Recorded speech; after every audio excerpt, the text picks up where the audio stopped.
Hey, it's Jim Pfaff. This is the Conservative Caucus podcast. I'm president of TCC. Had a discussion with my friend Vicky McKenna in Wisconsin recently. This was on election day, before Donald Trump had a resounding win at the polls. Kind of interesting, the insights we had. I think it's worthwhile watching this in retrospect, because I think we all didn't know what was going to take place. And you're going to get what I was thinking at the time. So, in other words, to connect with us then, please go to the conservativecaucus.org. You can send us a message. Give me any thoughts or ideas that you have for podcast people you'd like for us to talk to. I think we can get to anyone you're thinking about, or we'll certainly try. So your feedback is important as we develop this podcast. Also, while you're at the website, be sure to check out all of our resources for grassroots lobbying tips, grassroots activity in your local community, in your state, and even with your congressman. Democrat rebuttals. We rebut the Democrats on idiot ideas that they have. And also, we have our Citizen Action Kit that will give you an amazing amount of resources to learn how to become effective in your local community. And of course, let us know when you need help. Just contact us there. Go to the top right of the website, sign up, and you can get connected to the Citizen Action Kit. With that, here's my conversation with Vicky McKenna of WIBA in Wisconsin.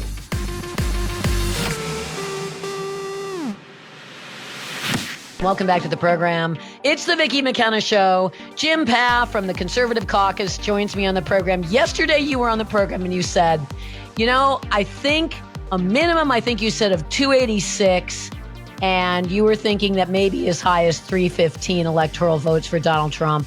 By the end of this all, we may actually be at your high end. Thanks for coming on the program, Jim Pfaff. I appreciate it. I mean, top, 50,000 foot thoughts right now. Well, I was saying 311 to 315. I think it's going to end up that way. Michigan was just called. I'm confident looking at the numbers that Nevada and Arizona come in, and that's going to put us at 312 is what it's going to be. So that's what I think the end result is. Listen, this was a resounding ultimatum from the American people against Democrat policies, woke policies, inflationary spending, and expansion of government into individual lives, censorship, and lawfare. The American people made it very clear we're not going to have it anymore, because not only will Donald Trump have gotten 312 electoral votes, he has won so far. The popular vote has him up nearly 4 points nationwide, which, by the way, makes me wonder how in the world did Joe Biden get those 81, 84 million votes? Because Kamala Harris could only scrub up about 3 million. So, well, yeah, actually, we should talk about that specifically. Yeah. Barack Obama had about, 66 million votes. Hillary Clinton had about 65 million votes. Kamala Harris had 64 million votes. And there's Joe Biden with 80 million votes. I mean, please. Tell me you cheated in 2020 without telling me you cheated in 2020. And by the way, it's hard to put the specifics behind what that might be, but that is a statistical outlier now. I mean, we all thought it kind of was in 2020. Now we know it was because of this result. Win or lose with Donald Trump, if she could only scrub up 62 million votes, I mean, it's crazy. And Donald Trump got nearly as many votes this year as he did in 2020. Just underneath it. So, you can count, 5-6 million votes less from one presidential election to another. But when you're getting in the range of 20 million, which is where we're at, that's a statistical anomaly. A lot of things got dynamited last night. Lawfare. I mean, you and I were just chatting about Letitia James. She's thrown down the gauntlet again. Go home. You're drunk. Yeah. Obviously, zero lessons were learned, right? Obviously, the left. In fact, I saw this. Hispanic people now, we had the Starr County, Texas result. 98% Hispanic area in Texas went by 60 points for Hillary Clinton. Just went by 16 points for Donald Trump. And, today they were calling the Hispanics in Starr County racists. That failed. You've not learned a single lesson, have you? But, the popular vote, that got dynamited. So lawfare got dynamited. Racism got dynamited. The national popular vote, I guess, we probably just stuck a stake in the heart of that thing since Donald Trump just won the popular vote. I think, in fairly short order, you're going to see the Handmaid's Tale lie dynamited. It's just every edifice that they had created, every Potemkin issue, they're just falling from the sky right now, and the left has no way to cope. No, they don't. And I'm going to put an exclamation point on what you just said. Literally everything that Democrats have been saying over the last 9 or so years is a lie. Everything the media has said over the 9 or so last years is a lie. They lied consistently because they saw that their power base was under threat. Their design this century to implement in full measure the progressive project in this country, which began in the early 20th century, late 19th, early 20th century. They wanted to cement it permanently into American society. It was under threat over the last 9 years. And as of yesterday, it was destroyed on the polls. Now, we do have to bring it in over the next 4 years. And I feel pretty confident that that's the case. Donald Trump made it very clear in his acceptance speech that he said promises made, promises kept. That it was his mantra last night in his acceptance speech. I'm very encouraged to hear that. And if he is willing to do that with the help of Elon Musk and all the other people that he's promised to be a part of this, even what RFK Jr. wants to do. Last night he said, I told RFK Jr., you can't get to the oil, but you can have all the help. And there are some concerns about how that'll play out. But frankly, I think if RFK Jr. is right, if he has the ability to get to some of these things, we have an opportunity to get our country to fulfill the vision that began with Ronald Reagan, that was taken away from America when George H.W. Bush became president, when Bob Dole ran for president. Every one of these people, the ones that are still alive, who endorsed against Donald Trump to Kamala Harris, we have a chance to take it all back. That's the promise of what happened last night. I think we can as well. Not that the left is going to go gently into their election loss. They're not going to do that. They're not going to stop trying to cheat, scheme, attack people. The petty tyranny will continue, I think, apace. That doesn't just go away because they lost, because we're talking about an ideology here. This is a belief system. But this new coalition that won this election last night, I think it's sustainable based on his acceptance speech. I think this new coalition is not a coalition of just or mere frustration or just because inflation is high. And at least everyone I talked to, and I got to talk to quite a cross section of people, they want peace and unity. They're tired of having their neighbors told to hate them. They're tired of being constantly told that they're crap. And it's because it's demoralizing. And they want to love this country, and they want an America that they imagined once existed, whether it did or not. I don't know. Maybe I wasn't alive, but they want an America that they have idealized. And that was Trump's promise. And I look at this coalition and I'm thinking to myself, if he keeps his promises, we may have that idealized America that a lot of us imagine existed when we hear the Star-Spangled Banner.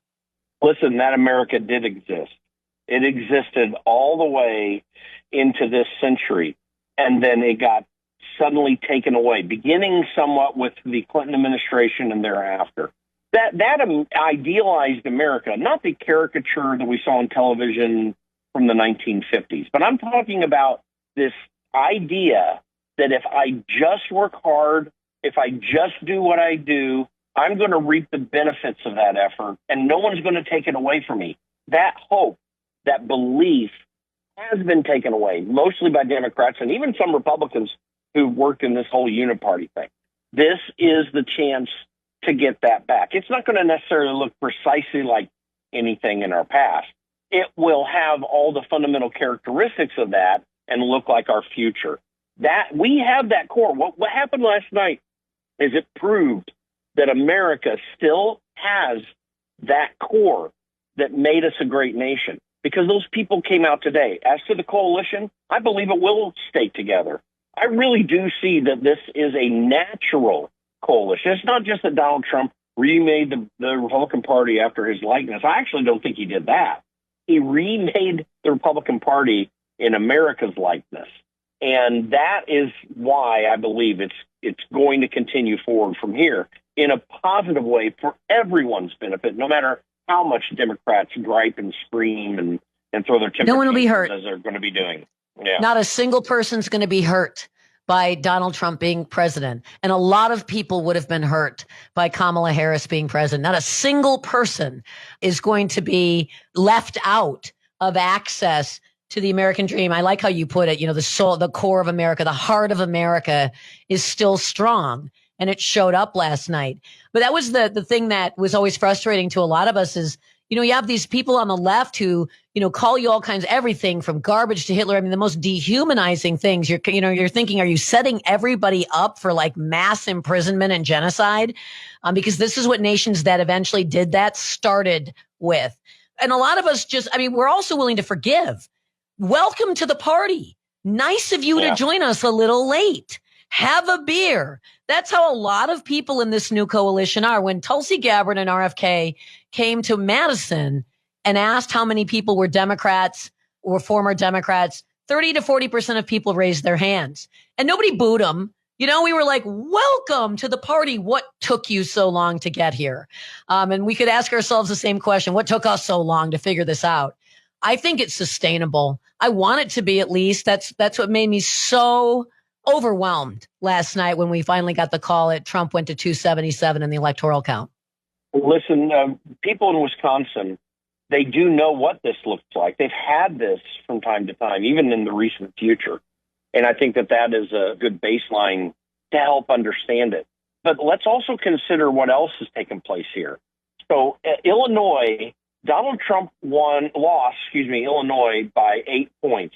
That is half what he's ever lost it to. He only lost New York by 10 points, actually 11 points. Listen, he barely broke 30 in the past, okay? He got 45% of the vote in New York, which I don't know how people understand this, but that's huge. In other words, he won the state except for New York City. And then you look at New Jersey, and he only lost, I think, by 2 or 3 points. What I really think also needs to happen is he needs to go in and consolidate those gains in states like that. Obviously, go into Wisconsin again and Michigan and Pennsylvania and consolidate the wins, but go into these other Midwest states and Northeast states and consolidate the gains. Because the core of what we are as a country can be held together in the future if those gains are held. If we can set those baselines electorally in the future, it can help us Republicans expand their majorities in Congress in 2026, and with maybe hopefully some very conservative people, and then it can restore the ability for the next presidential election to have someone who is a visionary. That seems likely to be J.D. Vance, which I would be very pleased with. There are some other opportunities, I guess, there too. We'll see how that all plays out, but we just need to be able to make it so that any leader running for president must appeal to that base. I mean, you go all across the country, but that base does form the core of what America's about. It's union workers. It's folks in inner city communities that are sick and tired of this. The black vote is much greatly increased for Donald Trump. He needs to definitely expand upon that. And then it's all the people, evangelicals and Catholics. He won big with Catholics last night. Those numbers were way up. These are the people that make up the core of this country, make it up what matters about it. And so go in, consolidate those wins, and then implement the policies, and he will have an amazing 4 years as president. Last question for you, Jim, and that is this RNC team. I mean, neither one of us were too high on the RNC. I mean, you can't take this away from them. Pretty amazing. I'm also pretty surprised. Well, I'm not going to give them high accolades. They did do well. They did better on the legal aspects of shutting down potential problems in this campaign than has happened in a long, long time. So that was a massive, huge gain.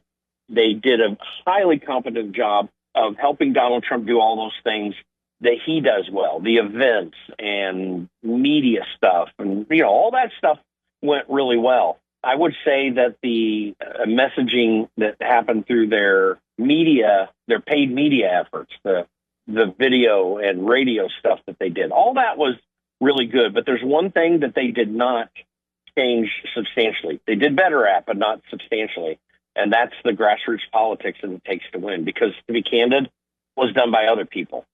And you have to give Scott Pressler and Cliff Maloney huge credit for winning Pennsylvania. That would not have happened if they hadn't put the effort in. The RNC could not have gotten it done, not even the Trump campaign.